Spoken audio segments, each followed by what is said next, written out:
ಎಸಿನೋ big five ನ್ಯೂಸ್ನಲ್ಲಿ ನಾಲ್ಕನೇ ಸುದ್ದಿಯನ್ನ ಗಮನಿಸ್ತಾ ಹೋಗೋಣ. ಕಿರುತೆರೆ ನಟಿ ನಂದಿನಿ ಸಾವಿನ ರಹಸ್ಯ ಬಯಲಾಗಿದೆ. ಸರ್ಕಾರಿ ಕೆಲಸವೇ ನಟಿ ನಂದಿನಿ ಸಾವಿಗೆ ಕಾರಣ ಆಯ್ತಾ ಅನ್ನೋ ಪ್ರಶ್ನೆ. ಕಿರುತೆರೆ ನಟಿ ನಂದಿನಿ ಆತ್ಮಹತ್ಯೆಗೆ ಶರಣಾದ್ರು ಆರ್ ನಗರದ ಅವರ ಒಂದು ಪಿಜಿಯಲ್ಲಿ. ಸರ್ಕಾರಿ ಕೆಲಸವೇ ನಟಿ ನಂದಿನಿ ಸಾವಿಗೆ ಕಾರಣ ಆಯ್ತಾ ಅನ್ನೋ ಪ್ರಶ್ನೆ ಮೂಡ್ತಾ ಇದೆ. ಸರ್ಕಾರಿ ಕೆಲಸ ಸೇರಲು ಮನೆಯವರ ಒತ್ತಡವೇ ಸಾವಿಗೆ ಪ್ರೇರಣೆ ಆಯ್ತಾ? ತಂದೆಯ ನಿಧನದ ನಂತರ ಅನುಕಂಪದ ಮೇಲೆ ಸರ್ಕಾರಿ ಕೆಲಸ ಸಿಕ್ಕಿತ್ತು. ನನಗೆ ಯಾವುದೇ ಸರ್ಕಾರಿ ಕೆಲಸ ಇಷ್ಟ ಇಲ್ಲ ಅಂತ ನಟಿ ನಂದಿನಿ ಹೇಳಿದ್ರಂತೆ. ತಂದೆಯ ಅಕಾಲಿಕ ಮರಣದ ನಂತರ ನಂದಿನಿಗೆ ಅನುಕಂಪದ ಕೆಲಸ ಸಿಕ್ಕಿತ್ತು. ನಟನೆ ಮುಂದುವರಿಬೇಕು ಅಂದ್ರೆ ಆಕೆಗೆ ಆಕ್ಟಿಂಗ್ ಅಲ್ಲಿ ಇಂಟ್ರೆಸ್ಟ್ ಇದೆ. ಸೊ ಹಾಗಾಗಿ ನಾನು ನಟನೆಯಲ್ಲೇ ಮುಂದುವರಿಬೇಕು ಅಂತ ಹೇಳಿ ಆಕೆ ಉದ್ದೇಶವನ್ನ ಹೊಂದಿದ್ರಂತೆ. ಮನೆಯವರ ಒತ್ತಡಕ್ಕೆ ಮಧುಮಗಳು ಜೀವ ಕಳೆದುಕೊಂಡ್ರ ಅನ್ನೋ ಪ್ರಶ್ನೆ ಮೂಡ್ತಾ ಇದೆ. ಪ್ರತಿನಿತ್ಯ ಸರ್ಕಾರಿ ಕೆಲಸಕ್ಕೆ ಸೇರು ಹೋಗು ಅಂತ ಹೇಳಿ ಮನೆಯವರು ಸಿಕ್ಕಾಪಟ್ಟೆ ಒತ್ತಡವನ್ನ ನಂದಿನಿಯವರ ಮೇಲೆ ಹೇರ್ತಾ ಇದ್ರಂತೆ. ತಾಯಿಯ ಒತ್ತಡವನ್ನ ತಾಳಲಾರದೆ ಮಾನಸಿಕವಾಗಿ ನೊಂದು ನಂದಿನಿ ಸೂಸೈಡ್ ಮಾಡ್ಕೊಂಡಿದ್ದಾರೆ. ನಂದಿನಿ ಬರೆದಿಟ್ಟಿರುವಂತಹ ಡೆತ್ ಡೈರಿಯಲ್ಲಿ ಸಾವಿನ ಸತ್ಯ ರಿವೀಲ್ ಆಗಿದೆ. ಮನೆಯವರ ಒತ್ತಡವೇ ಸಾವಿಗೆ ಕಾರಣ ಅಂತ ಹೇಳಿ ಉಲ್ಲೇಖ ಆಗಿದೆ. ಕ್ಷಮಿಸಿ ಬಿಡು ಅಮ್ಮ, ನನಗೆ ಯಾವುದೇ ಕೆಲಸ ಬೇಡ ಅಂತ ಹೇಳಿ ಆ ಡೆತ್ ಡೈರಿಯಲ್ಲಿ ನಂದಿನಿ ಉಲ್ಲೇಖ ಮಾಡಿದ್ದಾರೆ.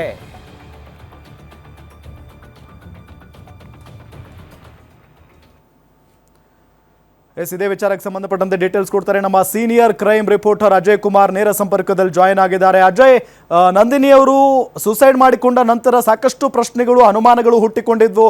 ಆದರೆ ಡೈರಿಯಲ್ಲಿ ಒತ್ತಡವೇ ಕಾರಣ ಅಂತ ಹೇಳಿ ತಿಳಿದು ಬರ್ತಾ ಇದೆ. ಡೀಟೇಲ್ಸ್ ಕೊಡ್ತಾ ಹೋಗೋದಾದ್ರೆ ಖಂಡಿತವಾಗ್ಲೂ ಈಗಾಗ್ಲೇ ಏನೋ ನಂದಿನಿ ವಿಚಾರ ಏನಿದೆ ಸಾಕಷ್ಟು ಒಂದ್ ರೀತಿ ಒಂದ್ ರೀತಿ ಕ್ವಶನ್ ಮಾರ್ಕ್ ಅಂತಾನೆ ಹೇಳ್ಬೋದು. ಯಾಕಂದ್ರೆ ಅಂತ ಒಂದು ನಟಿ ಮತ್ತೆ ಬೇರೆ ಭಾಷೆಗಳಲ್ಲೂ ಕೂಡ ತನ್ನ ಛಾಪನ್ನು ಕೂಡ ಉಂಟು ಮಾಡಂತವ್ರು, ಸಾಕಷ್ಟು ಹೆಸರು ಮಾಡ್ಬೇಕು ಅಂತ ಏನೋ ಇಂಡಸ್ಟ್ರಿ ಕೂಡ ಬಂದಂತವ್ರು ಈ ರೀತಿಯಾದಂತಹ ನಿರ್ಧಾರಕ್ಕೆ ಯಾಕೆ ಬಂದ್ರು ಅನ್ನೋದೇ ನಿಜಕ್ಕೂ ಕೂಡ ಒಂದ್ ರೀತಿ ಯಕ್ಷ ಪ್ರಶ್ನೆ ಅಂತಾನೆ ಎಲ್ಲರಿಗೂ ಹೇಳ್ಬೋದು. ಕೇವಲ ಇದೊಂದು ಕ್ಷುಲ್ಲಕ ಕಾರಣ ಹೇಗಾದ್ರೂ ಮಾಡಿ ಅವರ ತಾಯಿಗೆ ಕೂಡ ಇವರು ಒಪ್ಪಿಸ್ಬೋದಿತ್ತು, ಇಲ್ಲ ನಾನು ಈ ರೀತಿಯಾಗಿ ಈ ಒಂದು ಇಂಡಸ್ಟ್ರಿಯಲ್ಲಿ ಇದೀನಿ ಅಂತಾನು ಕೂಡ ಹೇಳ್ಕೋಬಹುದಿತ್ತು.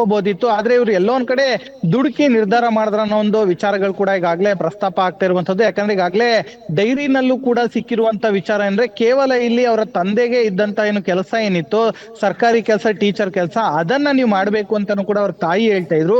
ಆ ಒಂದು ಉದ್ದೇಶದಿಂದಾಗಿ ಇವರು ಇನ್ನು ಸಾಕಷ್ಟು ಬಾರಿ ಬೇರೆ ಬೇರೆ ಕಡೆ ಈ ಒಂದು ವಿಚಾರವನ್ನು ಕೂಡ ಹಂಚ್ಕೊಂಡಿದ್ರು ಅನ್ನೋ ಮಾಹಿತಿ ಕೂಡ ಈಗಾಗ್ಲೇ ಸಿಗ್ತಾ ಇದೆ. ಯಾಕಂದ್ರೆ ಅವ್ರೇನು ಪ್ರೊಡಕ್ಷನ್ ಮ್ಯಾನೇಜರ್ ಏನಿರ್ತಾರೆ ಅವರ ಬಳಿನೂ ಕೂಡ 10:11 ಸುಮಾರಿಗೆ ಮೊನ್ನೆ ರಾತ್ರಿ ಕೂಡ ಮಾತನಾಡಿ ಆನಂತರ ಪಿಜಿಗೆ ಬಂದಿರ್ತಾರೆ. ಮತ್ತೆ ಅವರು ಕರೆ ಮಾಡಿ ತನ್ನೊಳಗಿರುವಂತಹ ವಿಚಾರಗಳನ್ನ ಮತ್ತೆ ಅಳಲನ್ನು ತೋಡ್ಕೊಂಡಿರ್ತಾರೆ ಅವ್ರ ಬಳಿ. ಆಗ ತಕ್ಷಣ ಅವರು ಒಬ್ರೇ ಇರ್ತಾರೆ ಪಿಜಿಯ ರೂಮ್ ಅಲ್ಲಿ, ಅದು ಕೋಲಿವಿನ್ ಪಿಜಿ ಅಂತಾನು ಗೊತ್ತಾಗಿರುವಂತದ್ದು. ಆಮೇಲೆ ತಕ್ಷಣ ಅವರು ಬಂದು ಆನಂತರ ಅಲ್ಲೇ ನೇಣಾಕೊಂಡು ಈಗಾಗಲೇ ಸಾವನ್ನು ಕೂಡ ಅಪ್ಪಿರುವಂತದ್ದು. ಅಂದ್ರೆ ಇಲ್ಲಿ ಪ್ರಮುಖವಾದಂತ ಕಾರಣ ಅಂದ್ರೆ ಅವರ ತಾಯಿ ಇಲ್ಲಿ ನೀನು ಈ ಒಂದು ಫೀಲ್ಡ್ ಅನ್ನ ಬಿಟ್ಟು ನೀನು ಈ ಸರ್ಕಾರಿ ಕೆಲಸದವರು ತಗೋ ಅಂತ ಹೇಳಿ ಸಾಕಷ್ಟು ಹಿಂಸೆ ಮಾಡ್ತಾ ಇದ್ರು. ಇದರಿಂದ ಸಾಕಷ್ಟು ದಿನಗಳಿಂದ ಅವರ ತಾಯಿ ಕೂಡ ಅವ್ರ ಜೊತೆ ಮಾತನಾಡೋದು ಕೂಡ ಬಿಟ್ಟಿದ್ರು ಅನ್ನೋ ಒಂದು ಮಾಹಿತಿ ಕೂಡ ಈಗಾಗಲೇ ಸಿಗ್ತಾ ಇರುವಂತದ್ದು. ಈ ಒಂದು ನಿಟ್ಟಿನಲ್ಲಿ ಕೂಡ ಕೇವಲ ಅವರು ಈ ರೀತಿಯಾದಂತ ನಿರ್ಧಾರಕ್ಕೆ ಹೋದ್ರು ಅಂತಾನು ಕೂಡ ಈಗಾಗಲೇ ಗೊತ್ತಾಗ್ತಾ ಇದೆ. ಈಗಾಗಲೇ ಪೊಲೀಸರು ಕೂಡ ಈಗಾಗಲೇ UDR ಕೇಸನ್ನು ದಾಖಲು ಮಾಡಿಕೊಂಡು ತನಿಖೆಯನ್ನ ಮುಂದುವರಿಸಿದ್ದಾರೆ ಅಂತಾನೆ ಹೇಳ್ಬೋದು. ಓಕೆ ಅಜಯ್, ಥ್ಯಾಂಕ್ ಯು ತಮ್ಮೆಲ್ಲ ಮಾಹಿತಿಗಾಗಿ.